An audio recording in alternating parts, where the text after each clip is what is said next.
दोस्तों, कहानी सुनी अनसुनी में आप सबका फिर से बहुत बहुत स्वागत है।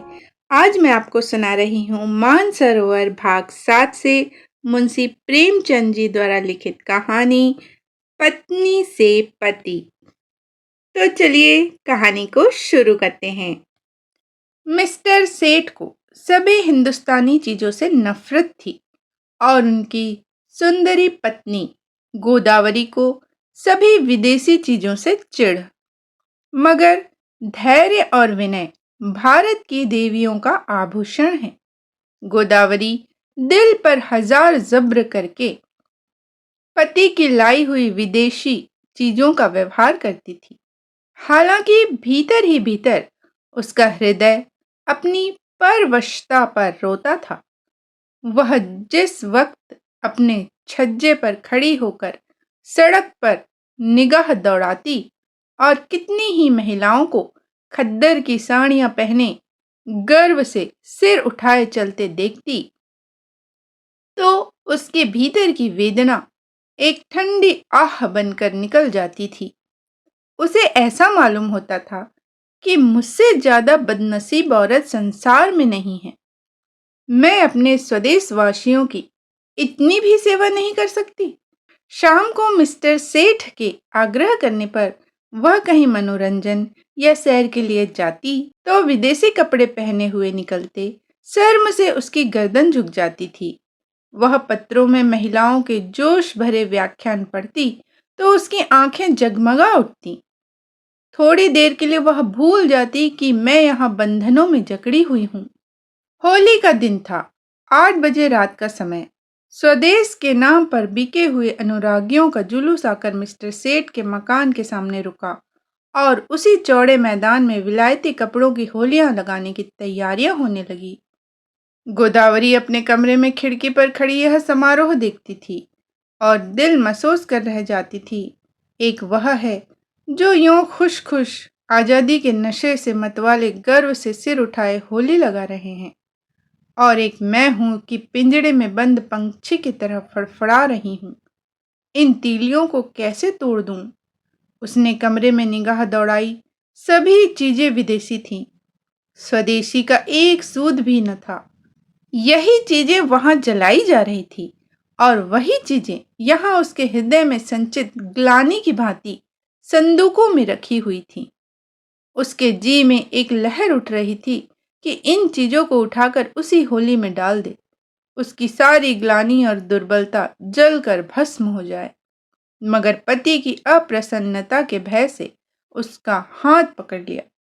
सहसा मिस्टर सेठ ने अंदर आकर कहा, जरा इन सिरफिरों को देखो, कपड़े जला रहे हैं। यह पागलपन, उन्माद और विद्रोह नहीं तो और क्या है? किसी ने सच ही कहा है, हिंदुस्तानियों को न अक्ल आई है न आएगी। कोई कल भी तो सीधी नहीं। गोदावरी ने कहा, तुम भी हिंदुस्तानी ही हो। सेठ ने गर्म होकर कहा, हाँ, लेकिन मुझे इसका हमेशा खेद रहता है कि ऐसे अभागे देश में क्यों पैदा हुआ। मैं नहीं चाहता कि कोई मुझे हिंदुस्तानी कहे या समझे।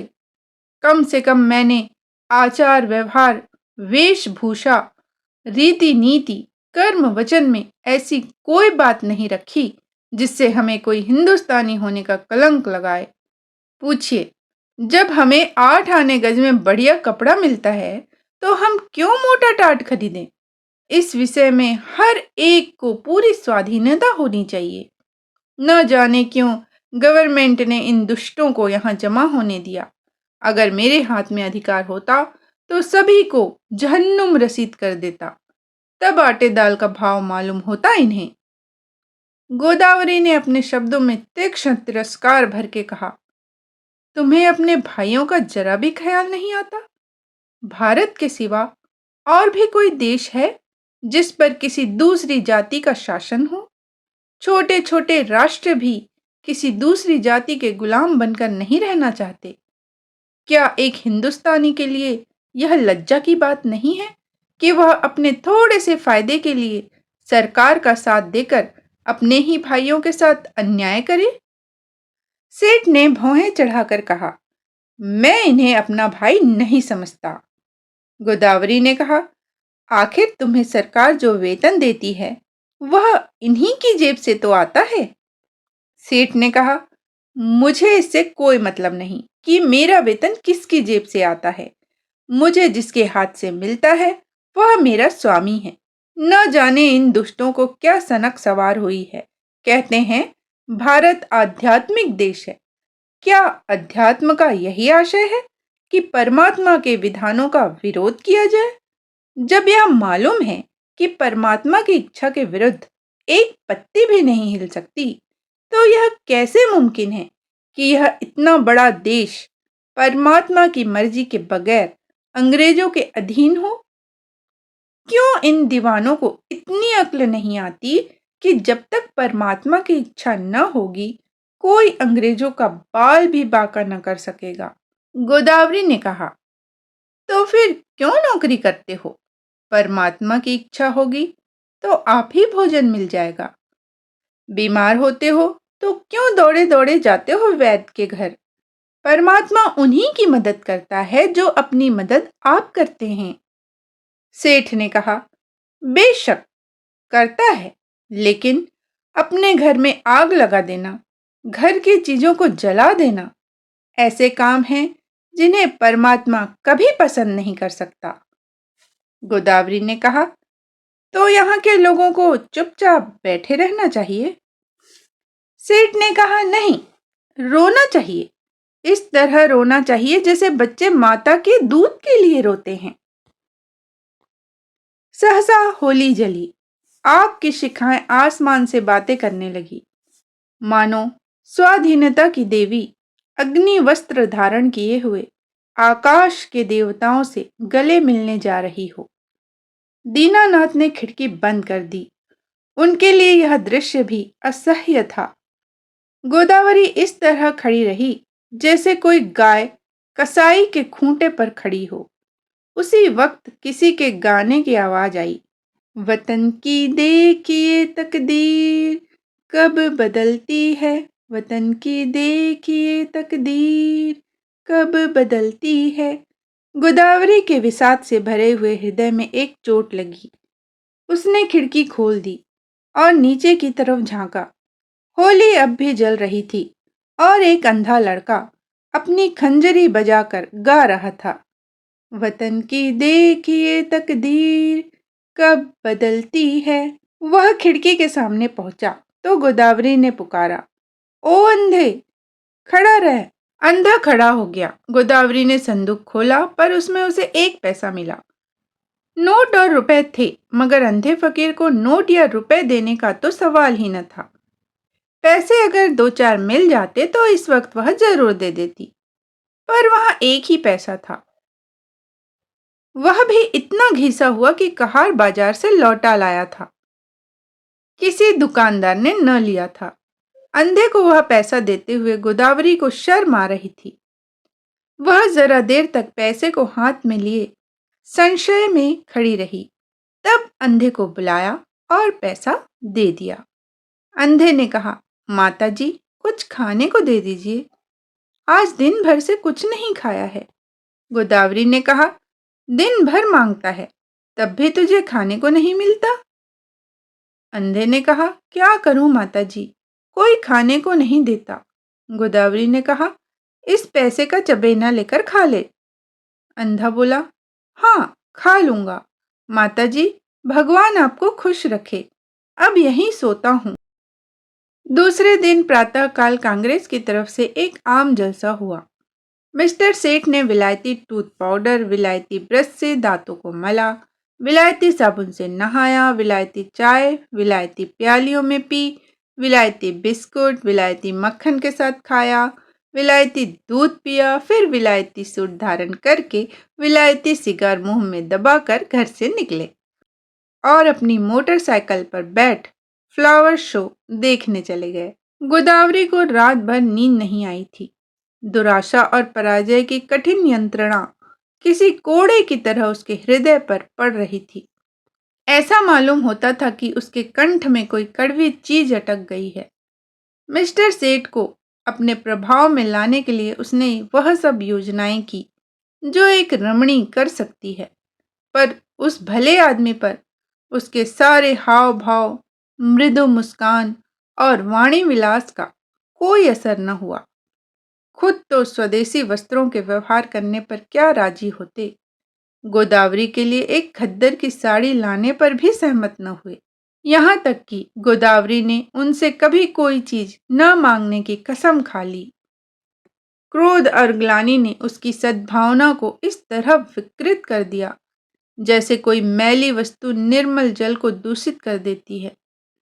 उसने सोचा, जब यह मेरी इतनी सी बात नहीं मान सकते, तब फिर मैं क्यों इनके इशारों पर चलूं? क्यों इनकी इच्छाओं की लौंडी बनी रहूं? मैंने इनके हाथ कुछ अपनी आत्मा नहीं बेची है।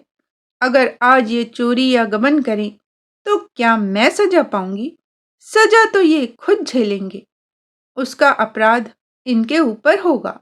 इन्हें अपने कर्म और वचन का अख्तियार है, तो मुझे अपने कर्म और वचन का अख्तियार है। यह अपनी सरकार की गुलामी करें, अंग्रेजों की चौखट पर नाक रगड़ें, मुझे क्या गरज है कि उसमें उनका सहयोग करूं? जिसमें आत्माभिमान नहीं, जिसने अपने को स्वार्थ के हाथों बेच दिया, उसके प्रति अगर मेरे मन में भक्ति न हो तो मेरा दोष नहीं है। यह नौकर हैं या गुलाम? नौकरी और गुलामी में अंतर है। नौकर कुछ नियमों के अधीन अपना निर्दिष्ट काम करता है। वह नियम स्वामी और सेवक दोनों ही पर लागू होते हैं। स्वामी अगर अपमान करे, अपशब्द कहे, तो नौकर उसको सहन करने के लिए मजबूर नहीं है। गुलाम के लिए कोई शर्त नहीं, उसकी दैहिक गुलामी तो पीछे होती है, मानसिक गुलामी पहले ही हो जाती है। सरकार ने इनसे कब कहा है कि देसी चीजें न खरीदो? सरकारी टिकटों तक पर यह शब्द लिखे होते हैं कि स्वदेशी चीजें खरीदो। इससे विदित है कि सरकार देसी चीजों का निषेध नहीं करती। फिर भी यह महाशय सुरखरू बनने की फिक्र में सरकार से भी 2 उंगल आगे बढ़ना चाहते हैं। मिस्टर सेठ ने कुछ झेपते हुए कहा, कल फ्लावर शो देखने चलोगी? गोदावरी ने विरक्त मन से कहा, नहीं। मिस्टर सेठ ने कहा, बहुत अच्छा तमाशा है। गोदावरी ने कहा, मैं कांग्रेस के जलसे में जा रही हूँ। मिस्टर सेठ के ऊपर यदि छत गिर पड़ी होती या उन्होंने बिजली का तार हाथ से पकड़ लिया होता तो भी वह इतने बदहवास न होते। आंखें फाड़कर बोले, तुम कांग्रेस के जलसे में जाओगी? गोदावरी ने कहा, हाँ, जरूर जाऊंगी। मैं नहीं चाहता कि तुम वहां जाओ, मिस्टर सेठ ने कहा। गोदावरी ने कहा, अगर तुम मेरी परवाह नहीं करते तो मेरा धर्म नहीं कि तुम्हारी हर एक आज्ञा का मैं पालन करूं। मिस्टर सेठ ने आंखों में विष भरकर कहा, नतीजा बुरा होगा। गोदावरी मानो तलवार के सामने छाती खोलकर बोली, इसकी चिंता नहीं, तुम किसी के ईश्वर नहीं हो। मिस्टर सेठ खूब गर्म पड़े, धमकियां दी, आखिर मुंह फेर कर लेट गए। प्रातःकाल फ्लावर शो जाते समय भी उन्होंने गोदावरी से कुछ न कहा। गोदावरी जिस समय कांग्रेस के जलसे में पहुंची तो कई हजार मर्दों और औरतों का जमाव था। मंत्री ने चंदे की अपील की थी और कुछ लोग चंदा दे रहे थे। गोदावरी उस जगह खड़ी हो गई जहां और स्त्रियां जमा थीं और देखने लगी कि लोग क्या देते हैं। अधिकांश लोग 2-2, 4-4 आना दे रहे थे। वहां ऐसा धनवान था ही कौन? उसने अपनी जेब टटोली तो 1 रुपया निकला। उसने समझा यह काफी है। इसी के इंतजार में थी कि झोली सामने आवे तो उसमें डाल दूं। सहसा वही अंधा लड़का जिसे उसने पैसा दिया था न जाने किधर से आ गया और ज्यों ही चंदे की झोली उसके सामने पहुंची उसने उसमें कुछ डाल दिया। सबकी आंखें उसकी तरफ उठ गई। सबको कौतूहल हो रहा था कि अंधे ने क्या दिया। कहीं 1 आध पैसा मिल गया होगा। दिन भर गला फाड़ता है, तब भी तो उस बेचारे को रोटी नहीं मिलती। अगर यही गाना पिशवाज और साज के साथ किसी महफिल में होता तो रुपए बरसते, लेकिन सड़क पर गाने वाले अंधे की कौन परवाह करता है। झोली में पैसा डालकर अंधा वहां से चल दिया और कुछ दूर जाकर गाने लगा, वतन की देखिए तकदीर, कब बदलती है। सभापति ने कहा, मित्रों, देखिए, यह वह पैसा है जो एक गरीब अंधा लड़का इस झोली में डाल गया है। मेरी आंखों में इस पैसे की कीमत किसी अमीर के 1,000 रुपए से कम नहीं। शायद यही इस गरीब की सारी बिसात होगी। जब ऐसे गरीबों की सहानुभूति हमारे साथ है तो मुझे सत्य की विजय में कोई संदेह नहीं मालूम होता। हमारे यहाँ क्यों इतने फकीर दिखाई देते हैं? या तो इसलिए कि समाज में इन्हें कोई काम नहीं मिलता, या दरिद्रता से पैदा हुई बीमारियों के कारण यह अब इस योग्य नहीं रह गए कि कुछ काम करें, या भिक्षावृत्ति ने इनमें कोई सामर्थ्य ही नहीं छोड़ी। स्वराज्य के सिवा इन गरीबों का अब उद्धार कौन कर सकता है? देखिए, वह गा रहा है, वतन की देखिए तकदीर कब बदलती है। इस पीड़ित हृदय में कितना उत्सर्ग! क्या अब भी कोई संदेह कर सकता है कि यह इसकी आवाज है? पैसा ऊपर उठाकर आप में कौन इस रत्न को खरीद सकता है? गोदावरी के मन में जिज्ञासा हुई, क्या वह वही पैसा है जो रात में मैंने उसे दिया था? क्या उसने सचमुच रात को कुछ नहीं खाया? उसने जाकर समीप से पैसे को देखा जो मेज पर रख दिया गया था। उसका हृदय धक से हो गया। यह वही घिसा हुआ पैसा था। उस अंधे की दशा, उसके त्याग का स्मरण करके गोदावरी अनुरक्त हो उठी। कांपते हुए स्वर में बोली, मुझे आप यह पैसा दे दीजिए, मैं 5 रुपए दूंगी।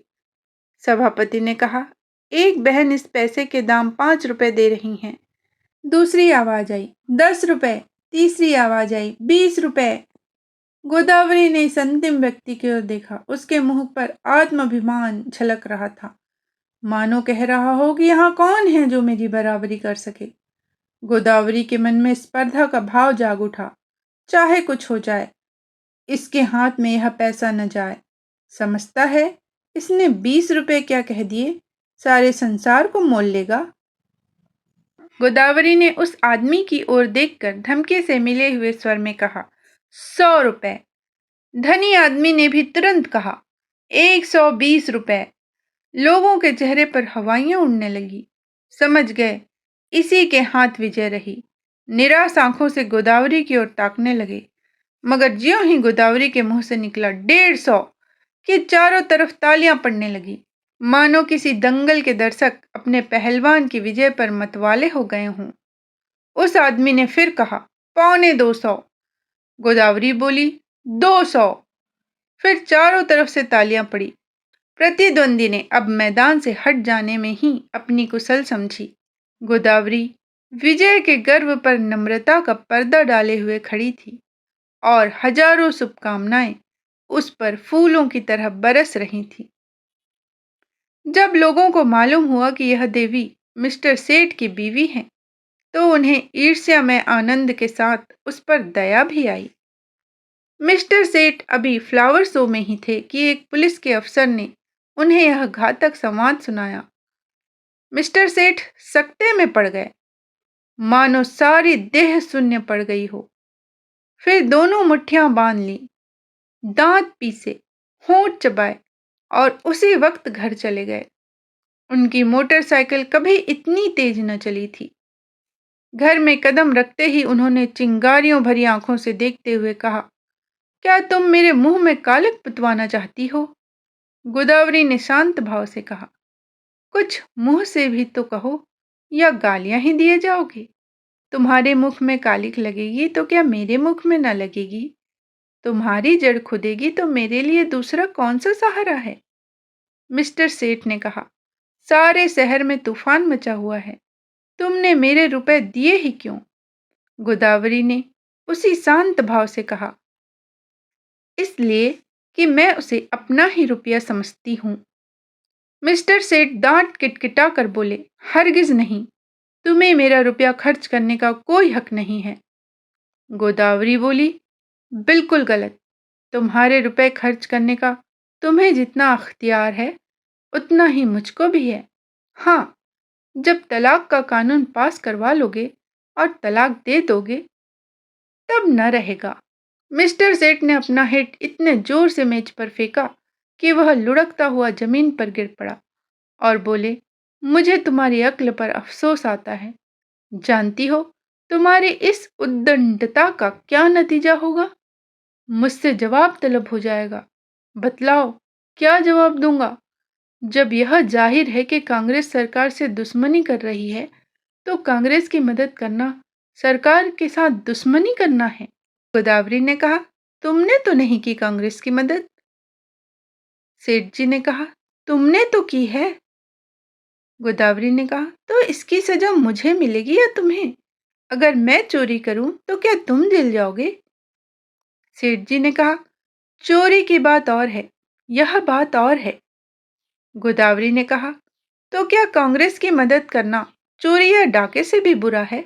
मिस्टर सेठ ने कहा, हाँ, सरकारी नौकर के लिए चोरी या डाके से भी कहीं बुरा है। मिस्टर सेठ ने कहा, अगर तुमने यह नहीं समझा था तो तुम्हारी ही बुद्धि का भ्रम था। रोज अखबारों में देखती हो, फिर भी मुझसे पूछती हो। एक कांग्रेस का आदमी प्लेटफॉर्म पर बोलने खड़ा होता है तो 20 सादे कपड़े वाले पुलिस अफसर उसकी रिपोर्ट लेने बैठते हैं।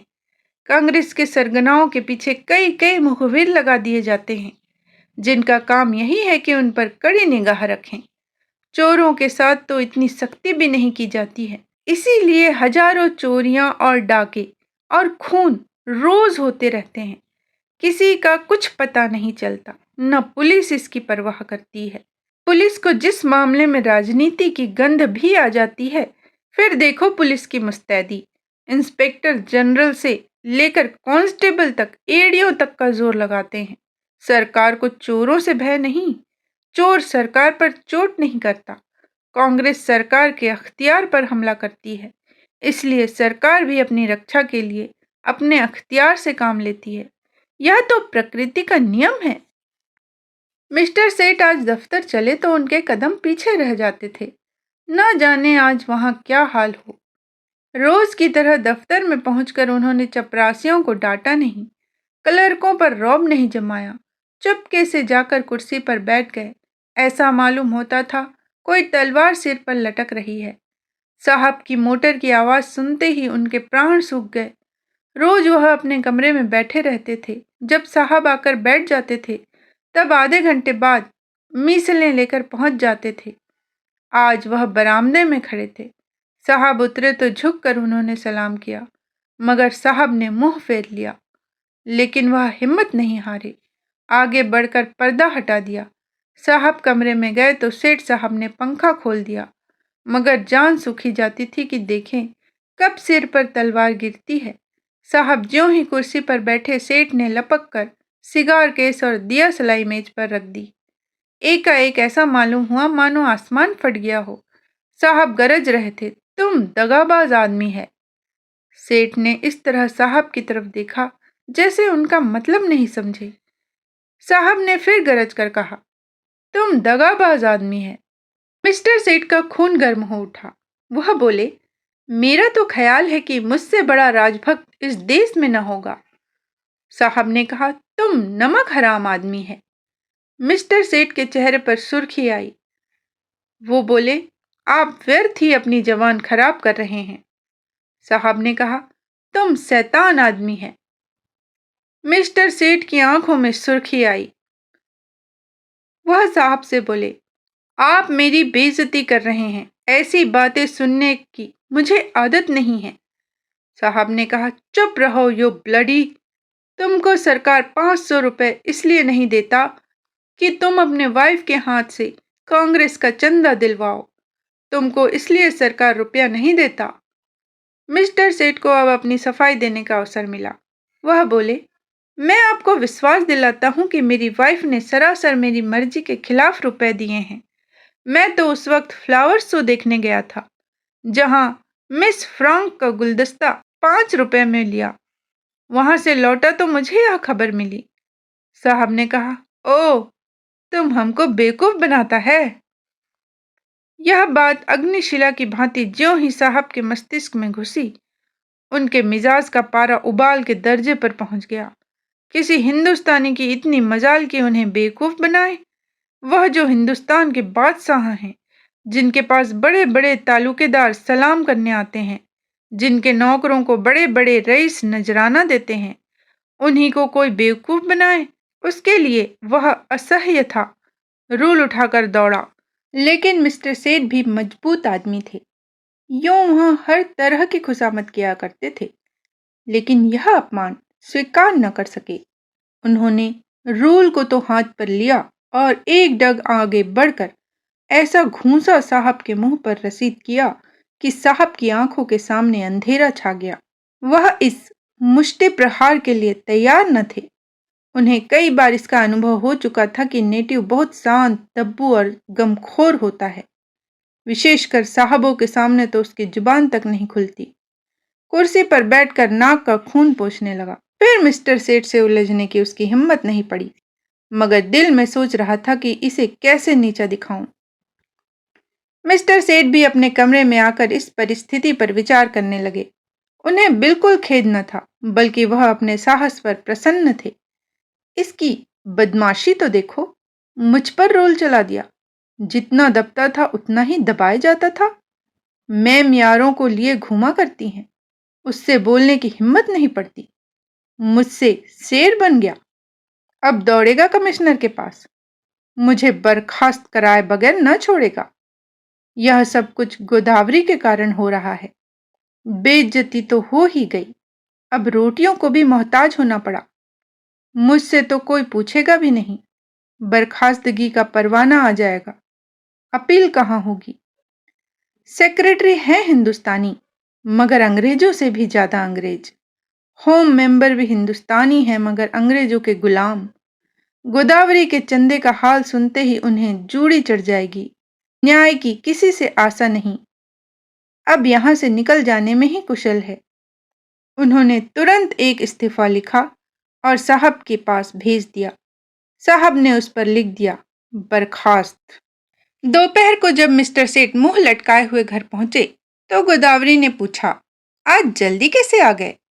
मिस्टर सेठ दहकती हुई आंखों से देखकर बोले, जिस बात पर लगी थी वह हो गई, अब रो सिर पर हाथ रख के।